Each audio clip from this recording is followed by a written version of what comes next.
Welcome back, listeners, to the Cosmic Confluence podcast, where we bridge science, spirituality, and human potential. Today, we are exploring balanced living in a VUCA world, which is volatility, uncertainty, complexity, and ambiguity, through the lens of neuroscience with Dr. Carlos Davidovich. He's a medical doctor, TEDx speaker, and also renowned executive coach. So let's quickly dive in, listeners. So, Dr. Carlos, welcome to the show, and it is such an honor to have you with us. Thanks a lot for your invitations, and I'm delighted to be here in your podcast. Beautiful, beautiful.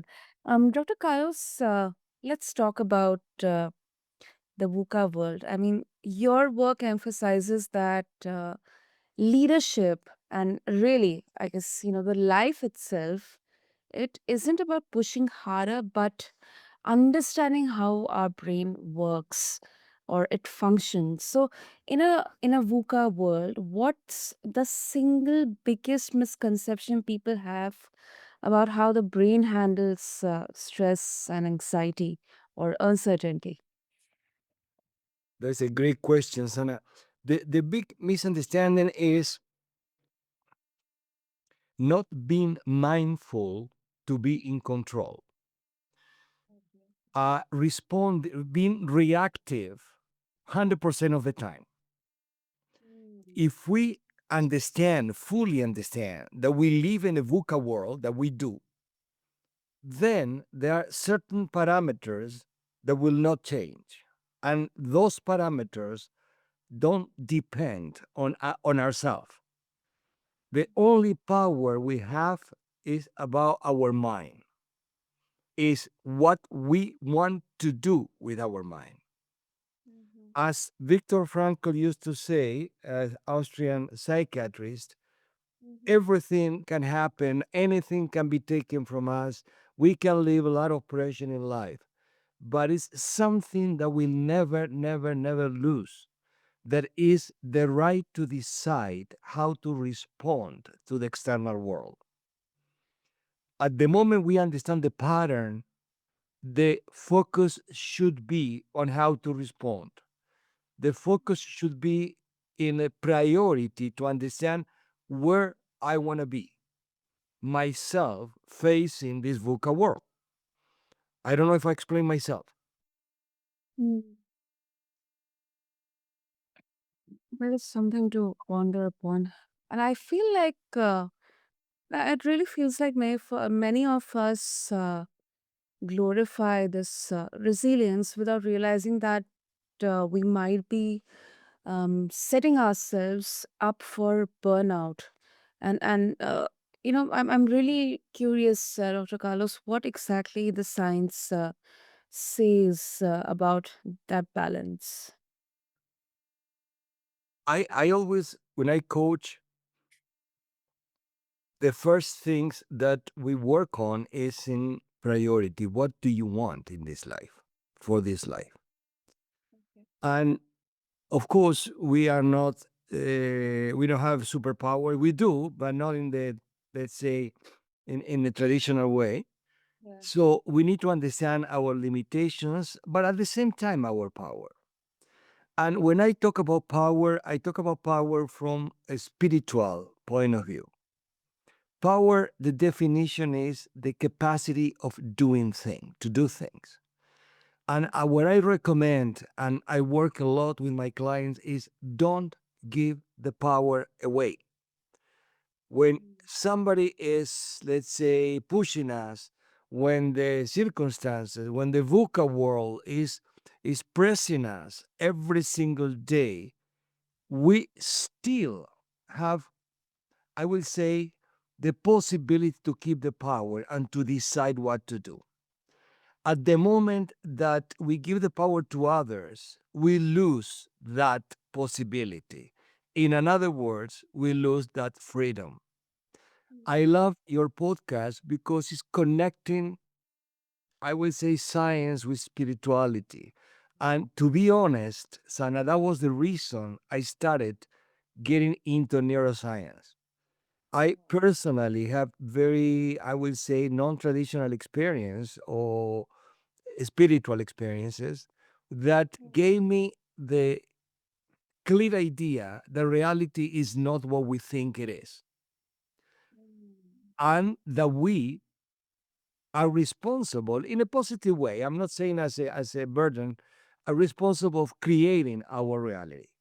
Can I determine everything that happened to me? No, I cannot. But I can decide how to react, as I said before, and I cannot maybe avoid the pain, but I definitely can avoid suffering. Those That is a completely different thing. So in this world, when we are so much under pressure, we need in the middle when we are in the eyes of the storm that we are right now, it's very important to understand the first things to keep in mind is not to lose the compass. So to have clear purpose. We are beings of purpose. We are purposeful beings. We are not profit beings. Even though everybody talks about profit, this is not what makes us to live in this world. And you talk about in the daily work, and you know that every company, every people, we need to get profit and so on and so forth. And I heard one quote once, I love it, and I repeat it many, many times. Profit is to the business as breathing is to a human body. We need to breathe all the time, but that is not our purpose in life. Organizations, business, they need profit, but it's not the purpose in life. So keeping the compass for me is to understand what is my purpose. And purpose never is about profit. It's about meaning. It's about a goal regarding reaching something regarding my product, my life. So if we can keep the compass in the right place, then we can drive through that storm that we are living today that maybe will not stop. And mainly, we can be in control and feel in control. Another way to define this is under such a level of pressure, we need to understand the difference about doing and being. Exactly. We need to do many things. I please don't get me wrong. I'm doing it all day. But then I need to stop from time to time during the day and to analyze the being. Who am I? Who I want to be? And who am I taking no, how am I taking care of myself? Because I mean, many people can be somebody else can take care of you, but in the end, it's about us. Completely. I don't know if it's in the line that you're asking, Sana.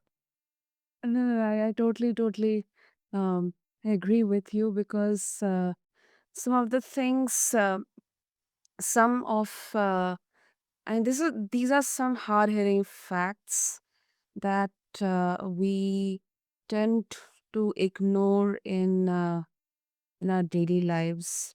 We always are kind of in that automated mode that we don't even remember when exactly did we wake up or what we ate in breakfast or lunch today. When was the last time I kind of enjoyed being just myself?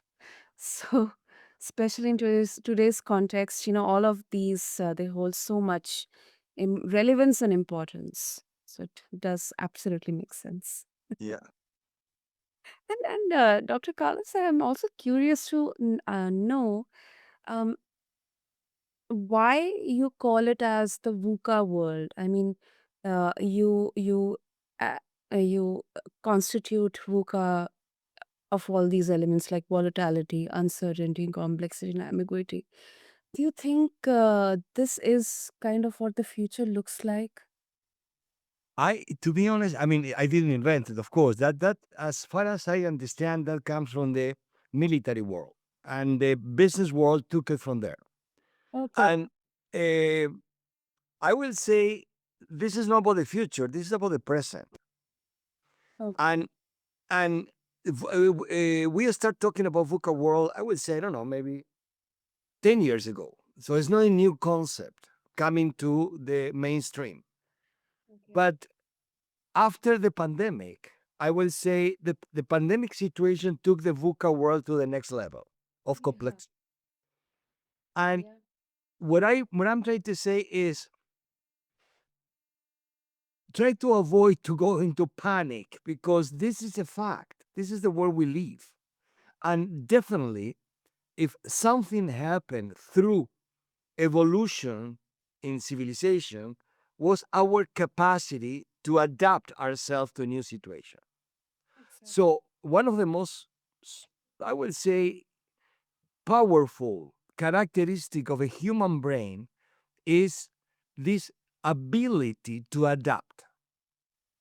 Somebody told me, or I read in some place, that Charles Darwin, when he wrote about the evolution of a species, and everybody talks about that the fit the fit the fitness one is the one that will survive.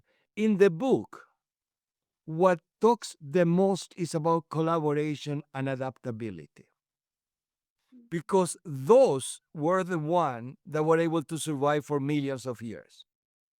One of my workshops, Sana, is called the new Q, and it's the AQ. So we talk about IQ, you need to have some level of intelligence. EQ, the emotionality, how to connect with each other.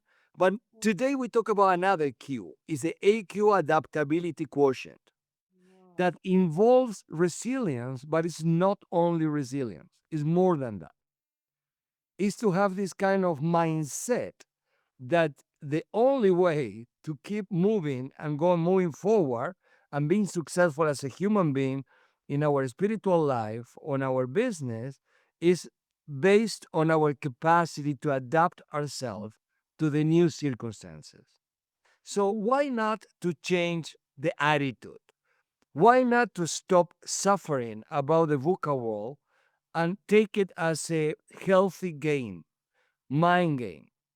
So, and see how we are able not only to survive, we're able to cope with this situation, and what the adaptability quotient says, not only to overcome the hurdle, but also to grow thanks to that. So let's change the focus and let's say, okay, I'm in the middle of a storm. How can I learn to go through this? And then at the end, or in let's say, more I know how to do it, I'm growing, I'm evolving, and I'm evolving as a human being. And then I will be able to face all these VUCA, let's say, inputs that we are receiving. That really blows my mind. EQ. This is something new I've learned today.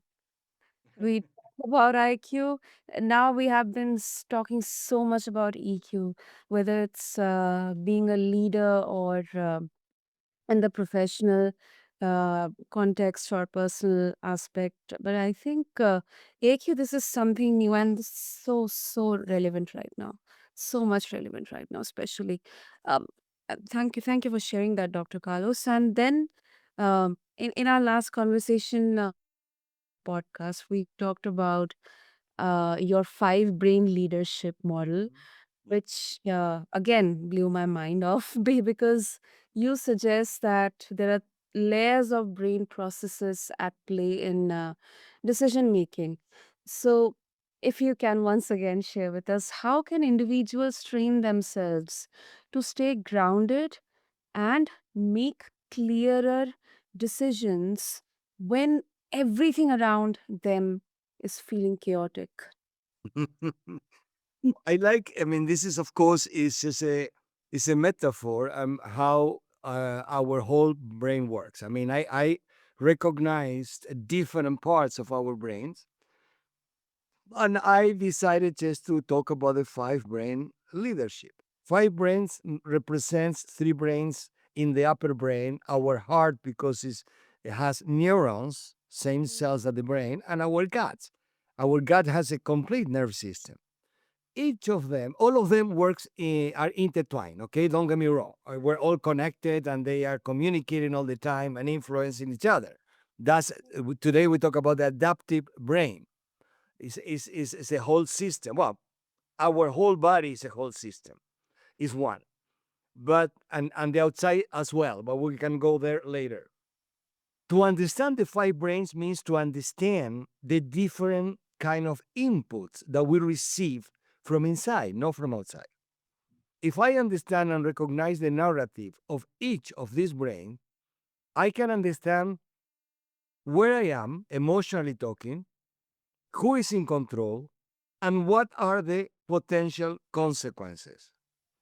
If my survival mode, a survival brain, let's say the reptilian brain, the oldest one, is in completely charge of my life, I will not grow.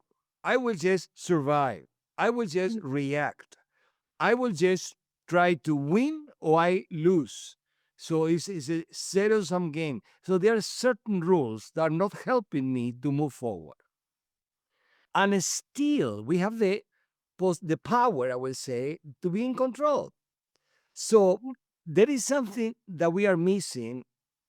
And when I present the five brain leaderships, I always say those are the different members of our internal team. When I say that, is because I consider there is a higher self that can be in control. That is the focus on how to work with our higher self. And in this podcast, I can speak that language. Yes. Oh, Not than everyone. yeah, no, I totally agree with you. Totally agree with you. And mm, I mean, normally when we think about higher selves, we kind of tend to think, okay, this is something really mystical. I wonder if I have this or not. But every one of has this. Everyone have this higher um, consciousness within us, which we can tap into. So it's absolutely relevant to the theme of the podcast, as well as I think to this entire discussion of how we can live in this VUCA world. And Dr. Carlos, we often also hear about all these, flight, fight, then freeze responses. We say that this is how naturally our brain has been wired. Yeah. But then when we keep this in the modern context, where we are not literally running from danger, but still we are right now. I mean, in that kind of situation, how do these primal responses still sabotage harmonized living, and what's the key to overriding them? Wow. Do you have time? Please go ahead, Dr. Carlos. Because what you just brought up is key in our world, Wow. Okay. and I tell you why. And I will not go into any social or political discussion, but certain leaders today, let's call it leaders, I will call it differently.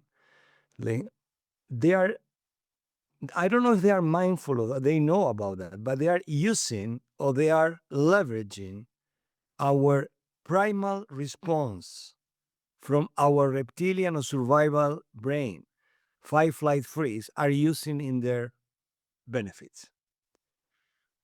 About that. Because there is something that the brain cannot avoid unless is mindful of the situation. When I feel or when I hear somebody talking about that there is a threat, that we are in danger, that somebody can attack me, us versus them, etc., etc., my brain cannot avoid to react. And the first reaction is I need to survive, period. Remember, there is one more component we need to add to this conversation that The reptilian is the oldest brain and is the one that kept us alive until today. Of course, it's survival. That has a very important consequence. Is the brain we trust the most still. So it's very easy to jump to the reptilian brain and start behaving in a fight, flight, freeze mode. It's very easy to induce that state on people. If I'm not in control, if I don't understand this characteristic of myself, if I don't know myself a little bit, I will be just part of that stream of, uh, I will say, dependency and looking for a savior, for instance. So what you're saying, you can see the reptilian brain activated in daily conversations among people, in leaders talking to their countries or whatever. So what I mean is, oh my God, if we will, if we can understand just minimum things about how the brain works, we can offer, I will say it in this way, a different response. And we will not be dragged into systems that are not exactly beneficial for us. I don't know if you were asking in this way, but this is a topic that we can talk a lot around this because it's funny. I mean, I told you that today we don't talk about the three brain, we talk about they're all intertwined, but the narrative of each of them is so clear, can be so clear identified and has so many consequences that is so important to really really be mindful of who part of which part of me is talking, which part of me is in control, and then call the higher self and say, please help me. Mm. No, I mean that definitely makes sense, and um, I think part of the challenge right now for us is that our minds they can't tell the difference between a real threat and a perceived one, especially in such a hyper connected digital world.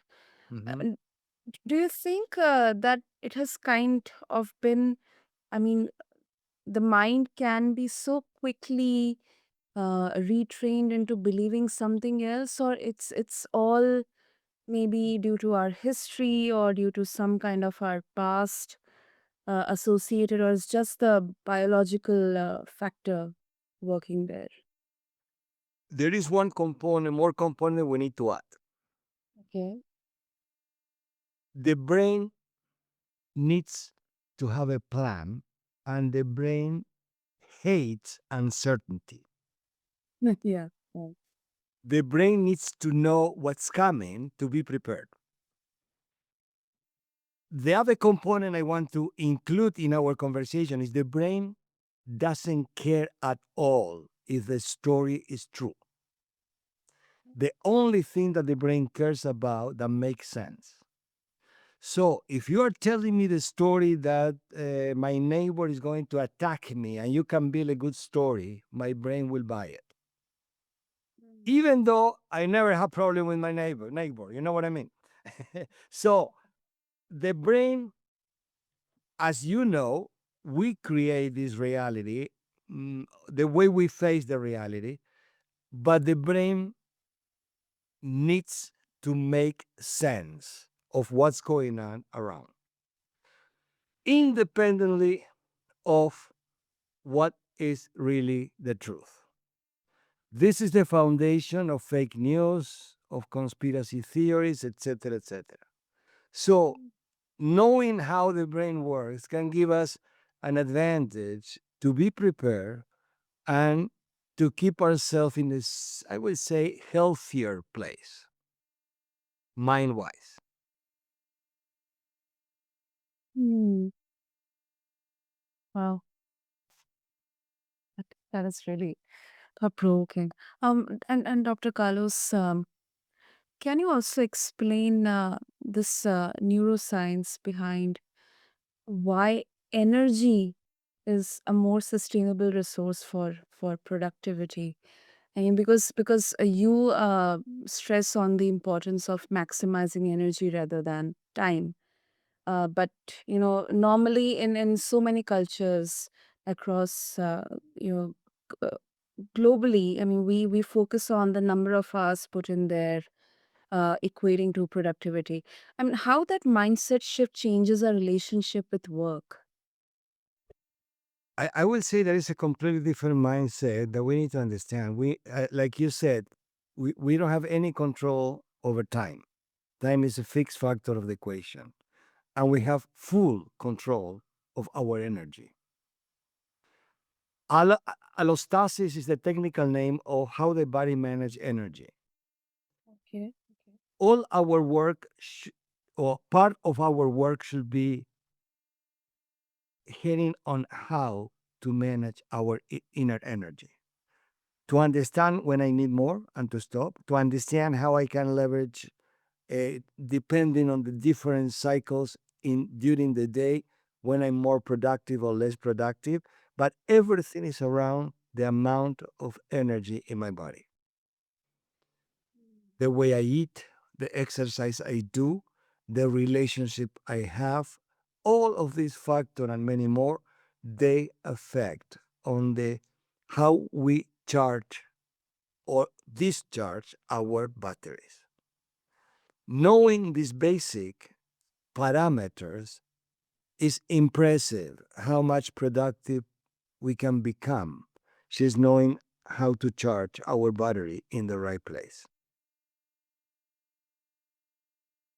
Mm, yeah. Energy, I know it's a cliche, but energy is everything. All the rest is just materialization of energy, expression of energy. So let's go to the source and let's work on how to manage, how to deal, how to gain, how to avoid draining energy. And there are techniques, of course. Yeah. No, but you're right. Energy is everything. It is Oh, everything. And it's everywhere. It's everywhere. it's And everywhere. it is scientifically valid. It is, in the hindsight, if we see, is valid whether we talk from a spiritual aspect or a physical or an emotional aspect. Absolutely. Carlos, if our listeners would like to connect with you to explore further, what is the best way to do that?